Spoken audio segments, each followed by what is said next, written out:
예, 대단히 반갑습니다. 저는 기독교 어미역부 채널을 운영하고 있는 박태관 목사입니다. 그동안도 잘 지냈습니까? 오늘 이 시간에는 희망사항이라는 제목으로 함께 생각을 해보려고 합니다. 오래전 제가 미국엔 비행기 안에서 이런저런 생각을 했습니다. 사랑하는 가족을 고국에 둔 채 태평양 건너 2억 마일리 땅에 간다는 것이 쉽지를 않았습니다. 가족 생계 문제, 유학생활, 문화적 충격, 이런저런 생각들이 머지를 어지럽혔습니다. 걱정스러운 생각들이 꼬리를 물고 나왔습니다. 미지의 세계에 대한 불안감이 흘러 넘쳤습니다. 공항에 도착한 후 알고 있는 목사님의 초조카가 마중 나왔습니다. 차를 타고 공항을 빠져나오면서 주위를 돌아보았습니다.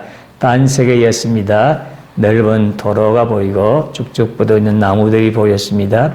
얼굴에 기름기가 넘쳐나는 미국인들을 보았습니다. 영어로만 씌워진 대형 간판들을 보았습니다. 나도 당장 풍요로운 생활을 할 것 같았습니다. 몇 시간 뒤부터 있을 고통의 현실을 잊어버린 채로 단순한 희망사항만을 가지고 있었던 것입니다. 참 우리 인간에게는 마취 성격이 있습니다. 감당하지 못하는 고통 가운데 있는 환자에게 진통제를 줍니다.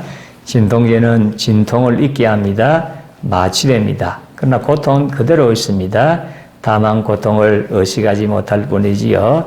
병원의 진통제는 외부적입니다. 인간 내부에서도 이러한 작용이 나옵니다. 진동 호르몬이 나와 고통을 잊게 만듭니다. 그뿐만이 아닙니다. 정신 세계도 마찬가지입니다.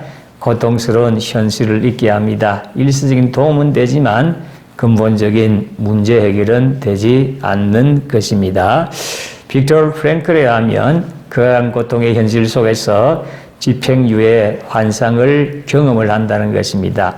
형을 선고받은 사람은 형집행 직전에 풀려나게 될지도 모른다는 생각을 가집니다. 그러나 이것은 사실이 아닙니다. 환상입니다. 단순한 희망사항일 뿐이지요. 이 환상이 현 집행을 없애지 못합니다. 감옥살이에서 풀려나게 하지를 못합니다. 고통의 현실을 바꾸지 못합니다. 특히 고통의 현실 속에서 이런 환상이 잘 나타납니다. 정신 기전의 한 현상이기도 합니다. 자기 방어 기제이기도 하지요. 그러나 이것에 속아서는 아니 됩니다. 이것은 일시적인 효과를 볼 뿐입니다. 하나님께서 때때로 우리에게 고통의 현실을 허락하십니다. 고통 속에 하나님의 뜻이 담겨져 있습니다. 하나님의 음성이 침묵의 웅변으로 다가오는 것이지요. 하나님의 사랑과 징계가 겹쳐 있습니다. 하나님의 영적 세계에 대한 눈을 열어주십니다. 인간 세계에 가리워진 부분을 경험토록 하시는 것입니다. 자신의 진정한 모습을 깨닫도록 하십니다. 과대평가했던 거부을 거두어 가십니다. 냉엄한 현실을 체험하도록 하십니다. 인생이란 바위 앞에 계란같이 연약한 자신을 깨닫도록 하시는 것입니다. 고통은 우리의 신앙과 생활에 결과적으로 유익을 가져다 줍니다. 물론 하나님은 우리가 고통의 희생물이 되기를 원치 않으십니다. 고통의 짐에 짓눌려 살기를 바라지 않으십니다. 그럼에도 불구하고 고통을 고통으로 경험하기를 원하신 것입니다. 막연한 희망 속에서 안개와 같은 삶을 살기 원치 않으십니다. 오늘의 아픔을 아픔으로 고통을 고통으로 경험을 해야 되어지는 것입니다. 그럴 때에 조개 속에 진주가 만들어질 것입니다. 지금 여러분들의 마음은 어떻습니까? 단순한 희망사항만으로 가득 차 있으니까 현실을 현실로 인정을 해야 되는 것입니다.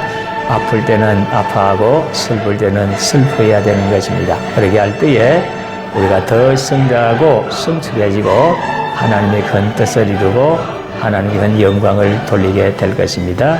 그와 같은 삶을 살게 되기를 진심으로 소원합니다. 끝까지 시청해 주셔서 대단히 감사합니다. 다음 영상에서 만나도록 하겠습니다. 감사합니다.